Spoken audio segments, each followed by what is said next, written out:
नमस्कार। स्वागत है आप सभी का आपदा के सामना के एक और खास अंक को लेकर। मैं हूं आपके साथ कृतिका।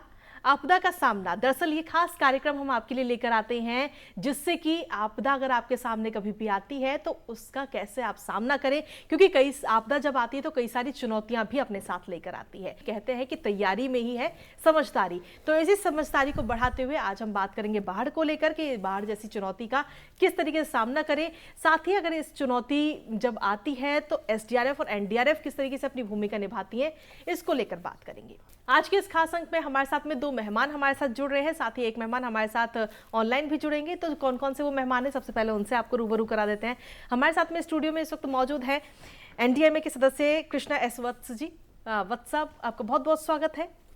साथ ही इस वक्त स्टूडियो में मेरे साथ मौजूद है एनडीआरएफ के डीआईजी मोहसिन शाहिदी जी। मोहसिन जी, आपका भी बहुत बहुत स्वागत है। साथ ही हमारे साथ में ऑनलाइन इस वक्त हमारे साथ मेहमान जुड़ रहे हैं असम एसडीएमए के सीईओ ज्ञानेंद्र देव त्रिपाठी जी। त्रिपाठी जी, आपका भी बहुत बहुत स्वागत है। तो सबसे पहले कृष्णा जी, आपसे मेरा सीधा सवाल यही है कि बाढ़ आखिर भारत की अगर हम बात करें तो भारत में ऐसे कौन कौन से क्षेत्र जो कि सबसे ज्यादा बाढ़ से प्रभावित रहते हैं, अधिकतर बाढ़ की चपेट में रहते हैं, वो आपसे जानना चाहेंगे। देखिए, बाढ़ के स्वरूप और इसकी व्यापकता में विगत कई वर्षों में काफ़ी कुछ परिवर्तन आया है। पहले बाढ़ का जो प्रकोप था वह गंगा ब्रह्मपुत्र का जो मैदानी इलाका था, जो आसाम से शुरू होता था और उत्तर प्रदेश तक जाता था जी। इन सारे भूभाग पर ज़्यादा बाढ़ का असर हुआ करता था। आज स्थिति ये है कि जलवायु परिवर्तन, जनसंख्या का घनत्व, बढ़ता हुआ शहरीकरण जी और जो अधिक भारी बारिश की जो संभावनाएं बढ़ गई हैं, तो इस कारण से करीब करीब पूरे देश में बाढ़ की संभावना रहती है। एक हमारे यहाँ दो मानसून होता है, एक साउथ वेस्ट मानसून, एक नॉर्थ ईस्ट मानसून। तो साउथ वेस्ट मानसून के कारण तो बाढ़ आती ही है, लेकिन नॉर्थ ईस्ट मानसून के कारण भी बाढ़ दक्षिणी राज्यों में हमें देखने को मिलती है।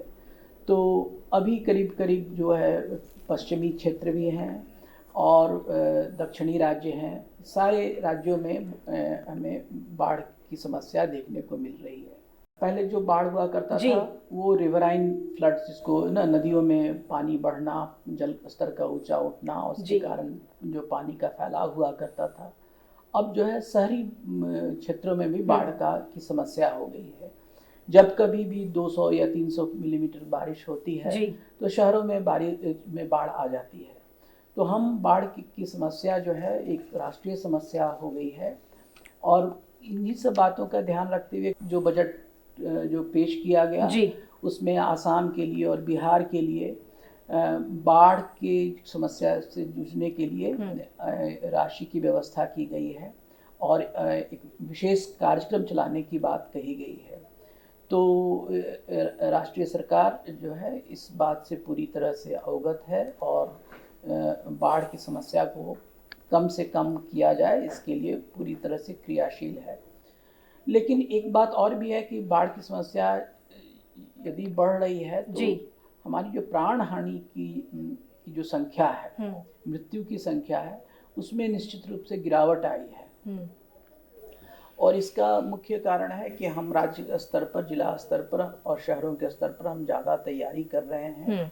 एनडीआरएफ, एसडीआरएफ जैसे जो रिस्पॉन्डर फोर्स हैं वो ज़्यादा सक्रिय हैं और लोगों को हम बेहतर अर्ली वार्निंग पहुंचा रहे हैं, लोगों को सुरक्षित ठिकानों पर ले जा रहे हैं। तो इस कारण से अगर आप अगर एनुअल जो लॉसेस हैं, लाइफ लॉसेस, मृत्यु की संख्या, उसमें लगातार गिरावट आ रही है। जी।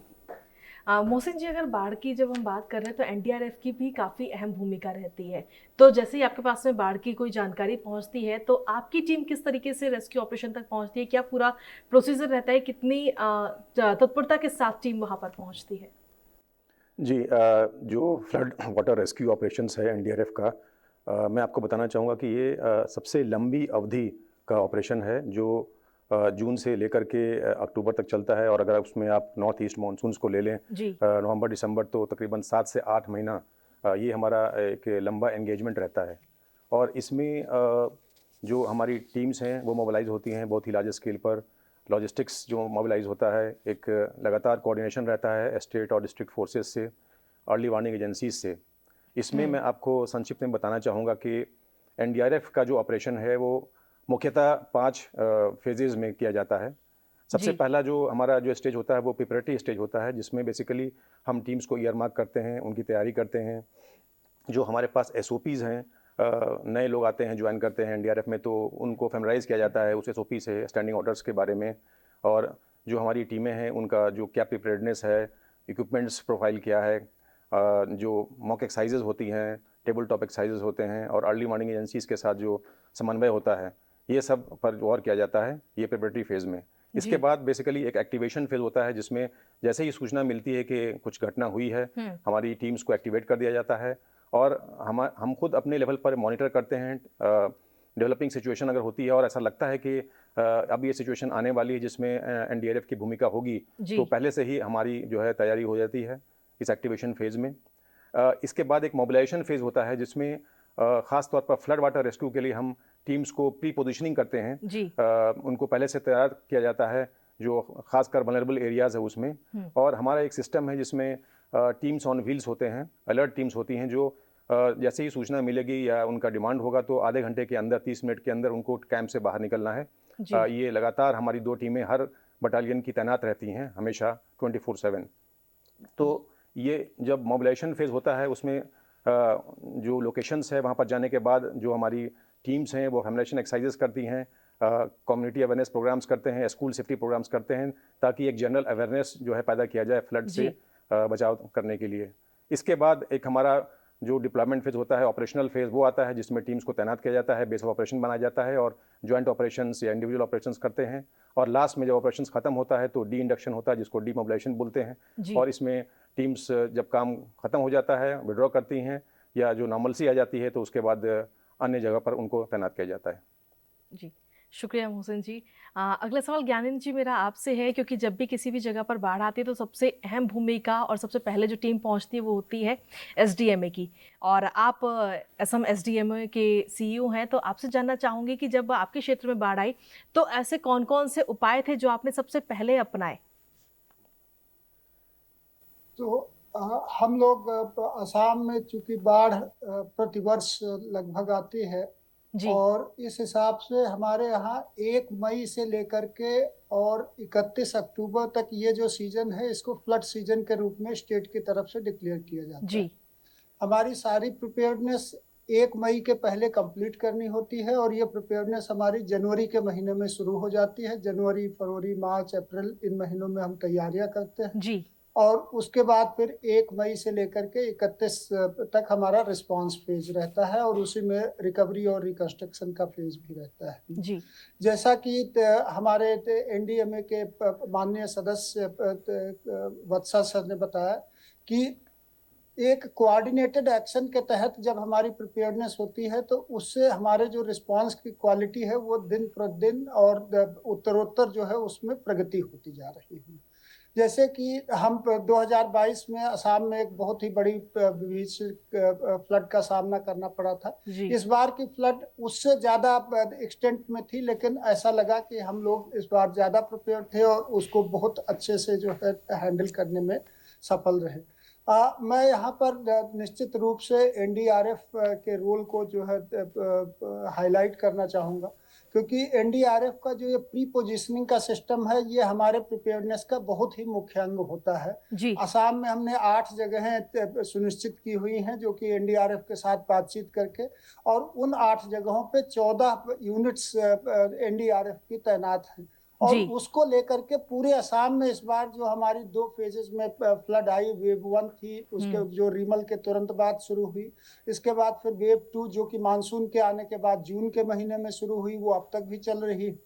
तो वहाँ पर एनडीआरएफ की ये जो प्री पोजिशन टीम्स हैं, उनसे हमें बहुत ही मदद और राहत करने में लोगों को जो है बहुत सहायता मिली। पर जो रिस्पांस हमारा होता है वो 3 लेयर्ड होता है। First layer will come from the community, तो उसमें होते हैं हमारे सिविल डिफेंस के वॉलंटियर्स होते हैं, उसमें हमारे आपदा मित्र होते हैं, उसमें होता है circle level quick reaction teams होती हैं, डिस्ट्रिक्ट डिजास्टर रिस्पांस फोर्सेज होती हैं। तो ये हुआ कम्युनिटी रिलेटेड रिस्पांस होता है। देन फर्स्ट लेवल रिस्पांस जो कि स्टेट की तरफ से होता है वो स्टेट डिजास्टर रिस्पांस फोर्स होती है, जिसकी 5 कंपनियां हमारे पास हैं और उनको हमने पूरे स्टेट में 57 लोकेशंस पे जो है स्ट्रेटेजिकली जो है रखा हुआ है, जिससे कि उनका रिस्पांस जो है सुनिश्चित किया जा सके। एक बहुत ही इंपॉर्टेंट चीज हम आपके संज्ञान में लाना चाहते हैं। इनफैक्ट असम ने एक नया एक्सपेरिमेंट किया, वो है डिस्ट्रिक्ट प्रिपेयर्डनेस स्कोर कार्ड का। तो क्या हुआ कि हम सारे जिलों की प्रिपेयर्डनेस को एक पैरामीटर के तहत जो है स्कोर कार्ड बना करके आउट ऑफ 100 उनको मार्क्स देते हैं जी। और उससे हम देखते हैं कि 2022 से हमने शुरू किया और 22 में और 23 में और 24 में उत्तरोत्तर डिस्ट्रिक्ट की जो प्रिपेयर्डनेस है उसमें बहुत ही अभूतपूर्व परिवर्तन आया है। 22 में अगर देखा जाए तो पूरे असम में 35 में से 8 जिले ऐसे थे जो कि ग्रीन कलर में थे, मतलब जो कि वेल प्रिपेयर्ड कहा जा सकता है। और आज की डेट में अगर हम देखते हैं तो 35 में से हमारे पास 34 जिले ऐसे हैं जो कि वेल प्रिपेयर्ड की स्थिति में आते हैं। तो उस हिसाब से हमारी प्रिपेयर्डनेस काफ़ी इम्प्रूव हुई है फ्लड प्रिपेयर्डनेस स्कोर कार्ड के कारण। तो इन सारी चीज़ों से हम लोग बाढ़ को जो है उचित तरीके से रिस्पॉन्ड करने में सक्षम हुए हैं। तो बिल्कुल अगर देखा जाए तो बीते दिनों के मुकाबले आज की तारीख में हमारे पास में कई सारी टेक्नोलॉजीज हैं जिनका सहारा लेते हुए हम इन आपदाओं से निपटने के लिए हरदम तैयार रहते हैं। ज्ञानन जी, आपके पास में वापस आऊंगी। तो जिस तरीके से हम लगातार बात कर रहे हैं बाढ़ को लेकर के कि बाढ़ जैसी अगर चुनौती आती है हमारे सामने, ये आपदा अगर आती है तो हमें किस तरीके से उसका सामना करना है, उसको लेकर किस तरह की तैयारी हमारी रहनी चाहिए, उस पर आज का ये खास कार्यक्रम है। कहेंगे एक छोटे से ब्रेक के लिए। Subhash Chandra Bose Aapda Prabandhan Puraskar, instituted by Government of India to honor selfless service in disaster management. There will be up to 3 awards. If the award winner is an institution, it shall receive a certificate and a cash prize of rupees 51 lakhs. If the award winner is an individual, the winner shall receive a certificate and a cash prize of rupees 5 lakhs. To apply, visit awards.gov.in or ndma.gov.in today. The last day of filing an application is 31st August 2024. Subhash Chandra Bose आपदा प्रबंधन पुरस्कार। आपदा प्रबंधन में निस्वार्थ सेवा को सम्मानित करने के लिए भारत सरकार ने एक वार्षिक पुरस्कार की शुरुआत की है। इसके अंतर्गत 3 पुरस्कार होंगे। यदि पुरस्कार विजेता एक संस्थान है तो उसे प्रमाण पत्र और 51 लाख रुपए का नगद पुरस्कार मिलेगा। यदि पुरस्कार विजेता व्यक्ति है तो विजेता को प्रमाण पत्र और 5 लाख रुपए का नगद पुरस्कार दिया जाएगा। अधिक जानकारी और आवेदन के लिए अभी विजिट करें awards.gov.in और ndma.gov.in। आवेदन भरने की अंतिम तिथि 31 अगस्त 2024 है।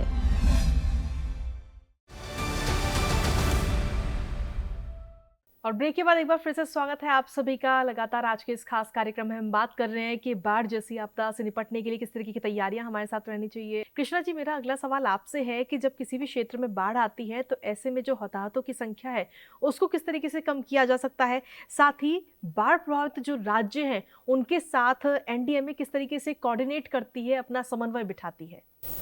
एक तो जैसा कि अभी त्रिपाठी जी ने बताया, बाढ़ की तैयारी जो है तो आप साल के शुरुआत में ही शुरू कर देते हैं ना, वो कि ये राज्यों के साथ मिलकर के जो राज्य स्तर पर बाढ़ नियंत्रण के लिए, जिला स्तर पर जो बाढ़ नियंत्रण के लिए योजनाएं हैं वो बनानी चाहिए।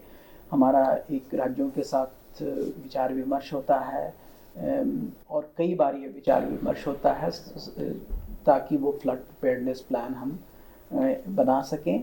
और जो प्रीपोजिशनिंग की बात है, सप्लाईज की बात है, फ्लड शेल्टर्स की बात है, इन सारे विषयों पर हम चर्चा कर सकें। एक और महत्वपूर्ण जो विषय है वो अर्ली वार्निंग का है। बिल्कुल, कि अर्ली वार्निंग को हम कैसे और अच्छा कर सकें, इम्प्रूव कर सकें, उसकी एक्यूरेसी बढ़ाएं। अर्ली वार्निंग के साथ साथ जो है बाढ़ का के स्तर का भी प्रश्न आता है कि वो अर्ली वार्निंग तो बारिश के बारे में हमें सूचना मिलती है, लेकिन बाढ़ का स्तर कितना ऊंचा होता है उसकी सूचना हमें सेंट्रल वाटर कमीशन से मिलती है। तो ये दोनों संस्थाओं के साथ काम करके राज्यों को हम बाढ़ के लिए लगातार आगाह करते रहें, इसके लिए हम इसकी जानकारी हम देते रहें। तीसरा जो है कि वो है रिजर्वायर मैनेजमेंट, वो भी बहुत इम्पॉर्टेंट है, क्योंकि रिजर्वायर जब भर जाते हैं तो फिर वो रिजर्वायर के जो गेट्स हैं वो गेट्स खोलने पड़ते हैं, और जब उससे पानी का बहाव होता है वो बहुत तेज़ी से उसके पानी का निकास होता है, तो उससे भी बाढ़ की स्थिति उत्पन्न होती है। तो रिजर्वायर मैनेजमेंट को हम किस तरह से अच्छे से कोऑर्डिनेट कर सकें, जिसके कारण लोगों को सूचना मिल सके, और बाढ़ और जो पानी का निकास है उसको एक हम सही तरीके से सुसंचालित कर सकें, ताकि लोगों को इसका सामना न करना पड़े। तो ये सारी जो है राज्य और केंद्रीय शासन, ये दोनों मिल कर के इन सारी चीज़ों को सुसंचालित करते रहती हैं। हम हमेशा पानी के स्तर की बात करते हैं, लेकिन पानी के बहाव की गति होती है ना जी। तो हमें पानी के बहाव की गति का भी ध्यान रखना चाहिए। तो लोग पानी में उतर जाते हैं, और पानी का जब बहाव तेज होता है तो उसमें फिसलने की संभावना होती है। तो अधिकांश जो डेथ्स होते हैं फ्लड में, बाढ़ में, वो एक्सीडेंटल डेथ्स होते हैं। आप देखेंगे तो लोग ना फिसलने की घटना या कहीं पर गिर जाने की संभावना, या इलेक्ट्रोक्यूशन की संभावना, शहरी क्षेत्रों में इलेक्ट्रोक्यूशन की संभावनाएं काफ़ी रहती हैं। तो एक जो मूलभूत जो प्रिकॉशन लेना है वो ये कि जब भी पानी है कहीं भी, तो उस पानी को किसी तरह से अवॉइड करना है, सुरक्षित जगह पर जाना है, परिवार को सुरक्षित जगह पर ले जाना है, और पानी में उतरना नहीं है। क्योंकि हम और भी देखते हैं शहरों में मैन होल की संभावना है, मतलब लोग गिर जाते हैं कभी-कभी। तो ये सारी चीज़ें जो होती हैं इसलिए कि पानी का स्तर बढ़ा रहता है, हम देख नहीं पाते हैं, और फिर एक्सीडेंट्स की संभावनाएं बढ़ती जाती हैं। तो हमें व्यक्तिगत स्तर पर, पारिवारिक स्तर पर और सामाजिक स्तर पर इसकी पूरी पूरी देखभाल करनी चाहिए, पूरी जिम्मेदारी लेनी चाहिए, ताकि ये किसी तरह का एक्सीडेंट ना हो और जान हानि कम से कम की जा सके। जी ज्ञानंद जी, आपने बताया कि किस तरीके से जब बाढ़ आई आपके क्षेत्र में, आपके राज्य में, तो आपने किस तरीके से रिस्पॉन्स किया, लेकिन साथ ही इस रिस्पॉन्स के दौरान कई सारी चुनौतियां भी रही होंगी आपके सामने, आपकी टीम के सामने, तो उनका किस तरीके से सामना किया है? क्योंकि असम की अगर हम बात करें तो हर साल ही वहाँ पर बाढ़ जैसे हालात बनते हुए हमें नजर आते हैं, तो हर साल ही उन चुनौतियों से आपको निपटना है, तो क्या कुछ अहम चुनौतियां रहती हैं ऐसे में? मैं कहना चाहूँगा, जैसे क्या है कि हमारे जो असम है एक प्लेन स्टेट है, और चारों तरफ जो है वो पहाड़ी क्षेत्रों से आच्छादित है। तो इधर अरुणाचल प्रदेश हो गया, या नागालैंड हो गया, या मणिपुर हो गया, या बाकी स्टेट्स हैं, इधर भूटान हो गया। सो क्या होता है कि वहाँ पर जब रेनफॉल होती है, उस रेनफॉल का अफेक्ट जो है वो असम में होता है। जैसे इस बार की हम वेव 1 की जब बात करें तो रीमल के समय पर हमारे जितने भी नेबरिंग स्टेट्स थे, सब में एक्सेस रेनफॉल, जैसे कि हमारे पास जो डेटा है उसके हिसाब से मणिपुर में 231% डिपार्चर हुआ, मेघालय में 374% डिपार्चर हुआ, मिजोरम में 445% डिपार्चर हुआ। मींस यूजुअल रेनफॉल से ये एक्सेस रेनफॉल हुआ। अब क्या होता है कि वो रेनफॉल फिर ड्रेन आउट होता है, तो इस कारण से जो है हमारे सामने एक विशिष्ट परिस्थिति बन जाती है। बिल्कुल। दूसरा, हमारा कुछ 2 हिली डिस्ट्रिक्ट्स हैं, जैसे करबी एंगलोंग और दीमा हसाओ डिस्ट्रिक्ट, तो वहां पर उनको कनेक्ट करने के लिए एक नेशनल हाईवे है और रेलवे लाइन है। वो दोनों जब लैंडस्लाइड, चूंकि लैंडस्लाइड सबसे बड़ा असर पड़ता है जब बरसात ज्यादा होती है, जी बिल्कुल। तो लैंडस्लाइड होने के कारण वो दोनों नेशनल हाईवे और रोड बंद हो जाती हैं। तो उससे क्या होता है, हमारे जो 3 जिले बराक वैली के हैं, दैट इज कछार, करीमगंज और हैलाकानी, तो वहाँ पे सप्लाई सुनिश्चित करना थोड़ा मुश्किल काम हो जाता है, क्योंकि मेघालय में भी लैंडस्लाइड से रास्ते बंद हो जाते हैं, इधर हमारे पहाड़ी जिलों में भी बंद हो जाते हैं। तो उस समय के लिए जो है हम एक विशिष्ट स्थिति को रखने के लिए अपना स्टॉक मेंटेन करते हैं बराक वैली में। 2022 में हमने इंडियन एयरफोर्स का भी सहारा लेना पड़ा इवन फॉर मेंटेनिंग सप्लाईज, तो वो होता है। दूसरी, जैसे अरुणाचल प्रदेश में बारिश हुई तो उसके कारण से जो है हमारे ब्रह्मपुत्र में ज़्यादा पानी आ जाता है, और ब्रह्मपुत्र में ज़्यादा पानी आने से बहुत ही ज़्यादा जिले उससे प्रभावित होते हैं। और अपर असम में चूंकि फ्लड रेसिलियंस उतनी ज़्यादा नहीं है जितनी कि नॉर्थ असम या लोअर असम में है, तो उस कारण से वहाँ जब फ्लड आती है तो उससे फिर लोगों का ज़्यादा रिएक्शन भी होता है। तो उससे बचने के लिए जो है हम लोग कोशिश करते हैं कि जितनी भी डैम कंट्रोलिंग अथॉरिटीज हैं, चाहे वो नागालैंड में हो, चाहे अरुणाचल में हो और चाहे भूटान में हो, हमने सबके साथ एक कोऑर्डिनेशन मैकेनिज्म कर रखा है कि आप यहाँ से जब भी पानी रिलीज होगा तो उससे हमें बताया जाएगा, हम जिससे लोगों को अर्ली वार्निंग कर सके, उनको इवैक्यूएट कर सके। तो ये कुछ चैलेंजेस हैं जो कि हम फेस करते हैं और उसको हम समय के साथ साथ अपनी टेक्नोलॉजी और साइंस का यूज करते हुए उसको हम सॉल्व करने में भी सक्षम हो रहे हैं। तो जिस तरीके से हम लगातार बात कर रहे हैं बाढ़ को लेकर के कि बाढ़ जैसी अगर चुनौती आती है हमारे सामने, ये आपदा अगर आती है तो हमें किस तरीके से उसका सामना करना है, उसको लेकर किस तरह की तैयारी हमारी रहनी चाहिए, उस पर आज का ये खास कार्यक्रम है। कहेंगे एक छोटे से ब्रेक के लिए। Subhash Chandra Bose Aapda Prabandhan Puraskar, instituted by Government of India to honor selfless service in disaster management. There will be up to 3 awards. If the award winner is an institution, it shall receive a certificate and a cash prize of rupees 51 lakhs. If the award winner is an individual, the winner shall receive a certificate and a cash prize of rupees 5 lakhs. To apply, visit awards.gov.in or ndma.gov.in today. The last day of filing an application is 31st August 2024. Subhash Chandra Bose आपदा प्रबंधन पुरस्कार। आपदा प्रबंधन में निस्वार्थ सेवा को सम्मानित करने के लिए भारत सरकार ने एक वार्षिक पुरस्कार की शुरुआत की है। इसके अंतर्गत 3 पुरस्कार होंगे। यदि पुरस्कार विजेता एक संस्थान है तो उसे प्रमाण पत्र और 51 लाख रुपए का नगद पुरस्कार मिलेगा। यदि पुरस्कार विजेता व्यक्ति है तो विजेता को प्रमाण पत्र और 5 लाख रुपए का नगद पुरस्कार दिया जाएगा। अधिक जानकारी और आवेदन के लिए अभी विजिट करें awards.gov.in और ndma.gov.in। आवेदन भरने की अंतिम तिथि 31 अगस्त 2024 है।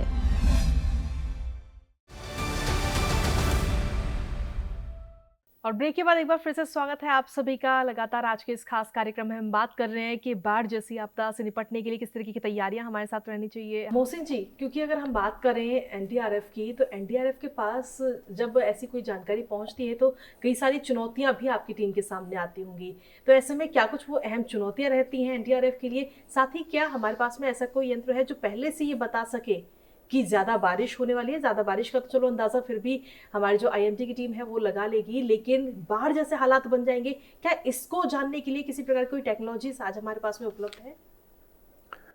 देखिए, वर्तमान में एक बड़ा रोबस्ट हमारा इंस्टीट्यूशनल मैकेनिज्म है जिसके तहत कार्रवाई हो रही है, मगर इसके बावजूद कई चैलेंजेस हैं जो लगातार बने रहते हैं। इसमें जैसे ऑपरेशन जब होते हैं फ्लड में, इवैक्यूएशन एक बहुत बड़ा एक एक्शन होता है, तो उसमें देखने को मिला है कि बहुत रिलेक्टेंस होता है लोगों का घर से निकलने के लिए। तो ये एक चैलेंज हमारे लिए होता है कि कैसे निकालें, क्योंकि उसमें महिलाएं होती हैं, प्रेग्नेंट बूढ़े लोग होते हैं, और कई बार जानवर हैं, पशु हैं, उनको छोड़ना नहीं चाहते हैं, उसके वजह से वो जाना नहीं चाहते हैं। या फिर उनको लगता है कि जहाँ पर जो कंटीजेंसी प्लान किया गया है, इवैक्यूएशन सेंटर्स बनाए गए हैं, उसमें पर्याप्त सुविधा नहीं है। हालांकि इसमें लगातार प्रगति हो रही है, ये एक चुनौती रहती है। इसके अलावा नाइट ऑपरेशंस बहुत बड़ा चैलेंज है हमारे लिए, क्योंकि रात में अगर लाइव रेस्क्यू करना है, जान बचाना है, तो हम सवेरे का इंतज़ार नहीं कर सकते हैं। उसमें कई चैलेंजेस होते हैं, अंधेरा रहता है, रास्ता पता नहीं रहता है।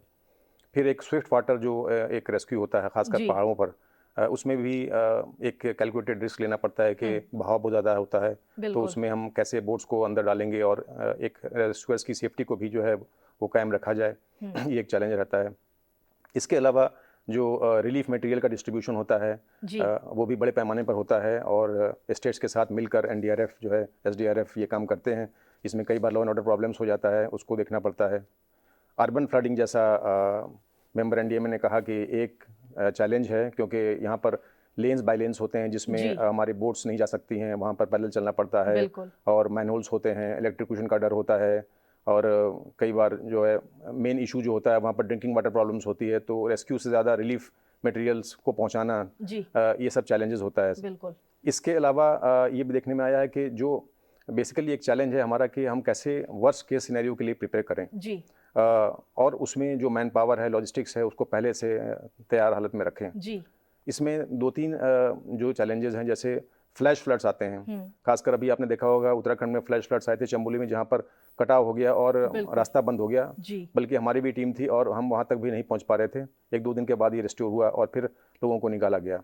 इसी तरह से सिक्किम में फ्लैश फ्लड्स आया था, तो हमारी टीम एक जो पॉइंट था चुंगथम में जाने के लिए काफ़ी देर तक उनको इंतजार करना पड़ा, क्योंकि एयर शॉर्टेज नहीं जा पा रही थी, जो वेदर कंडीशंस थे ख़राब थे। तो फिर टेरेन का जो रास्ता होता है, जो बोलते हैं कंट्री रोड से जाकर के वहाँ तक पहुँचना, ये एक अपने आप में चैलेंज होता है। इसके लिए बहुत फिजिकली और मेंटली फिट होना ज़रूरी है। आपको खुद अपने हैवी इक्विपमेंट्स हैं उसको साथ में लेके जाना है। जी बिल्कुल। जो 2 और इश्यूज़ हैं, बोट कैप्साइज होता है फ्लड में, क्योंकि कई बार लोग एक जगह से एक रास्ते से दूसरे रास्ते जाते हैं, शाम में काम करके वापस आते हैं और इसमें ओवरलोडिंग होती है। नदी का फैलाव बहुत रहता है, गहराई भी बढ़ जाती है और इसमें जब बोट कैप्साइज होता है तो क्षति ज़्यादा होती है। जो आपने कहा कि क्या हमारे पास तंत्र है, जो अर्ली वार्निंग सिस्टम है, उसमें हमारा एक NDRF, CWC और IMD, ये 3 एजेंसीज डेली एक एडवाइजरी निकालते हैं, जिसमें IMD अपना प्रेडिक्शंस निकालते हैं 5 डेज़ का, जो रिजर्वायर डैम की स्थिति है वो बताया जाता है उसमें, और NDRF का जो डिप्लॉयमेंट है, इससे MHA में और जो एस्टेट्स हैं उनको मदद मिलती है और एक तैयारी के लिए जो है ये कार्रवाई होती है। इसके अलावा जो रीजनल सेंटर्स हैं उसमें भी हमारे जो यूनिट के कमांडेंट्स हैं और जो SDMAs हैं, इनका बहुत क्लोज कोऑर्डिनेशन है। और जैसे ही सिचुएशन बनती है तो 1-to-1 डिस्ट्रिक्ट मजिस्ट्रेट से और एडमिनिस्ट्रेशन से क्लोज कोऑर्डिनेशन रहता है। SEOC जो है स्टेट्स के इमरजेंसी ऑपरेशन सेंटर हैं, उनसे जो है कोऑर्डिनेशन होता है, ताकि वक्त रहते ही टीम्स को तैनात कर दिया जाए। और हमारा, मैं कहना चाहूँगा कि एक अच्छी चीज़ जो है, जो हमारा डिप्लॉयमेंट सिस्टम है, उसमें हालांकि प्रोविज़न ये है कि रिलीफ कमिश्नर या स्टेट के प्रिंसिपल सेक्रेटरीज जब वो रिक्वेशन देंगे तो NDRF जाएगी, मगर अगर कोई एक नीचा अधिकारी भी अगर NDRF की मांग करेगा तो NDRF का टीम कमांडर खुद अपने लेवल पर वो डिसाइड कर सकता है और बाद में जो फॉर्मेलिटीज़ हैं वो की जाती हैं। तो इससे वक्त रहते ही लाइव रेस्क्यू और ऑपरेशंस किया जाता है।